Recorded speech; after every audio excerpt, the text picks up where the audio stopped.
ঠাকুরগাঁয়ের বালিয়াড়াঙ্গিতে আন্তজেলা অজ্ঞান ও মলম পার্টির ৩ সদস্যকে গ্রেপ্তার করেছে পুলিশ। এ সময় তাদের নিকট থেকে চেতনানাশক ওষুধ ও মলমের কোটা উদ্ধার করা হয়েছে। শনিবার বিকালে বালিয়াড়াঙ্গি থানার ভারপ্রাপ্ত কর্মকর্তা ফিরোজ কবির বিষয়টি নিশ্চিত করেছেন। এর আগে গতকাল রাত ৮টায় অভিযান চালিয়ে উপজেলার বড় পলাশবাড়ি ইউনিয়নের মোহরহাট বাজারের একটি হোটেল থেকে তাদের গ্রেপ্তার করা হয়।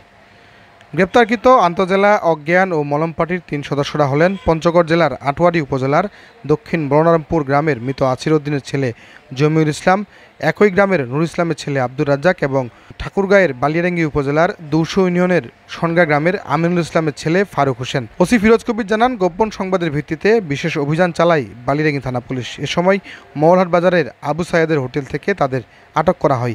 দীর্ঘদিন ধরে এই চক্রটি এলাকার বিভিন্ন যাত্রী এবং মানুষকে অজ্ঞান করে লুটপাট করে আসছিল। এ ঘটনায় শনিবার ৩ জনের বিরুদ্ধে মামলা দায়েরের পর ঠাকুরগাঁও আদালতের মাধ্যমে কারাগারে পাঠানো হয়েছে বলে জানিয়েছেন পুলিশের এই কর্মকর্তা।